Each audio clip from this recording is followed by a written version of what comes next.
دا قسم په خدای ما ته تا ټول ګړي بيزي ښکاري ګړي بيزي په دې ته خپل تاسو شي کوي نواز شریف خو نیولې ده چې تا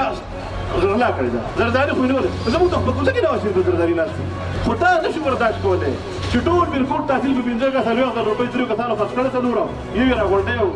مونږ ورته کوو سبا چې مټ خدای پاک برات نو چې لکه تعالی ما تعلیم درکړو مال مې درکړو حیثیت مې درکړو خاندان مې درکړو دا څه ته پوښتنه خو نه د ابوی زید لا بالکل بکر لنا یا په جیب کې راځي ته ما چې په سر د خلکو په دې پیسې کوي زه صرف د دې ځینا د خپل ایس سیفتا D S P صاحب ته T M O صاحب ته او زمونږ ډاکټر امجد صاحب ته یو درخواست دی وایي موږ ټیکس لاګو کړی دی موږ ټیکه ورکړې ده په 5,39,000 روپۍ دا ټیکه ورکړې شوې ده پرون د D S P صاحب سره زه ناست وم D S P صاحب ما ته وایي چې یاره زما ته خیال دا دی چې جنوګان نواله دغه اخر د دې خواته پورې دا تقریبا د 2,500 نواله د 3,000 یا د 3,000 دکان لري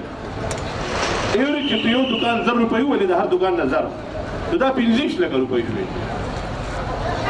لکه موږ ټول خرڅ شوي په 15 لکه او 40,000 روپۍ او د غاښې نواله د کنډاکي پل نه دغه پورې د جنوګانو پورې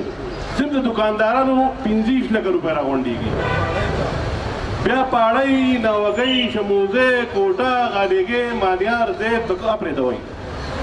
دو خبرې دي یا خو دوی زموږ سره کیني 15 لکه 40,000 دوی ټیک ورکړي ټي ایم ای ته هغه تلي څو پیسې چې راغونډې کړي څو کمې به موږ ورکو او ټیکهدار کړي دی 1 لک پکې داسې واګري خبره به ختمه شي ټیک ده خبره یاد را سره بل کار وکړي هر دکاندار به 100 روپۍ ورکوي زه به 15,000 روپۍ ورکوم 10,000 روپۍ کال ورکوم خو نه د ابوی زید لا بالکل بکر لنا یا په جیب کې راځي ته ما چې په سر د خلکو په دې پیسې کوي دې پیسو مې اکاونټ کولاکو دا پیسې به بالکل ټي ایم ای ته ځي زه به هم ته کوم ته به هم کې چې کم کار خراب یې کو زموږ کړی خپل به خبره به ختمه شي دوی خپل 15 کټه درواني کدی دا کار کړی چې تاسو 15 لکه ما خرڅ کړی اوس به موږ کروڑ راغلی ځان له بغیر سوال نه پیدا په دې موږ اداره ته لاړو په دې موږ دې ته لاړو په دې موږ دې کرپشن ته لاړو دا خو خبره ده چې دا قسم په خدای ما ته تا ټول ګړي بيزي ښکاري ګړي بيزي په دې ته خپل تاسو شي کوي یو کس څلور کسان نه ورفي دي ټول بالکل تحصیل په 5,40,000 روپۍ خرڅ کړي دي کدا هلو زمانه په خدای قسم یې اقبال او شعر دی و یہ رات ابیان کے سارے زمانے کو حمیت نام تھا جس کا گئی تیمور کے گھر سے تو مغل بادشاہان کو بیا په رمنډو کې راځي کستا تا نه راځي سړي په باندې دا ته هم ګوره کله ټول بالکل تحصیل په 5,40,000 روپۍ خرڅ کړي دي تاسو شرم نه درځي اچھا ته یې خلای څنګه نیول راوته نشي زما سکار خدای په خیر کا دا مې راځي نو خاصو خاصه مولانا ما سکار ما تاسو ما دکان لیدل دي یا زما دي خبرو ضرورت شته خدا خبره نه جاي دار باندې کېلګه په دې سبا چې مټ خدای پاک برات نو چې لکه تعالی ما تعلیم درکړو مال مې درکړو حیثیت مې درکړو خاندان مې درکړو تاسو ته پوښتنه ته مال به کوم مخ راغلی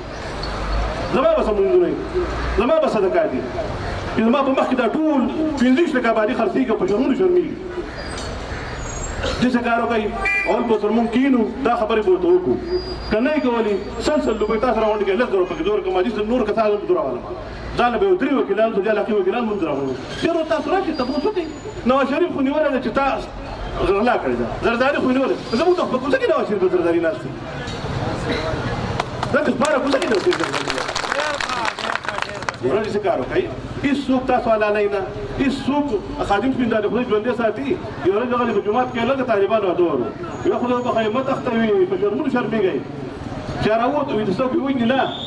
زموږ د ډېر خپل مشر ورته ولاړو هغه ورته وي سپین دا تا خبره ښه ده خو که دې خوښه د خپل ښځه بچي به ولیږو او موږ به دلته پاتې شو هغه ورته هاي ته به دلته مړ کړې ښځه به دلته بندو کې ځینې لېږي وي ښه به خو ډولېږمه زه تاسو وایم په خدای یقینو که دا قوم دا ګورئ ته غر کېږئ زه تاسو ته دا نه یم تاسو موږ دا عمل زموږ دی زه خو ته یم موږ به ټول پیسې راغونډو ټیکهدار ته خپلې 15 کولې باقي زموږ پیسې چې پاتې شي अब موږ ټي ایم ای په اکاونټ کې کېږو ټي ایم ای به زموږ دا کوڅې راغی ټیک ده خبره ده موږ ور پیسې ورکوو چې کوم سړی پیسې کړي د هغې مناسب ټیکس به ورکوي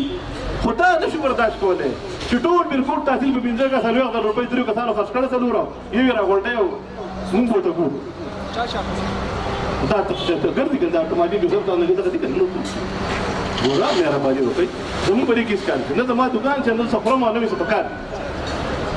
دومره مهرباني وکړئ خپلې خبرې تپوس وکړئ نو کال لا بل لا بل بیا نه خرڅېږئ او که څه کال تپوس ونه کړو نو بیا به کډوړې موږ څه دي ما ته بل څه نه راځي او تاسو هم دغه خلک د سټېج په لاین کې ولاړ وړه غواړئ به ډېر خوشحاله یو چې تاسو دغه ځای خوښه دغه ورځ خوښه ده او دغه یو ځای لوی دغه شان پیدا ته ځو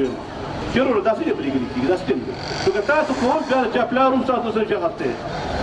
خو که تاسو دا وایئ چې یاره زه بابا خو تېروزه نه کوم بل پیاده ده مونږ به خدای بخښي نو په ایمان کې رانه وبخلئ بېغیرت بخښل نشته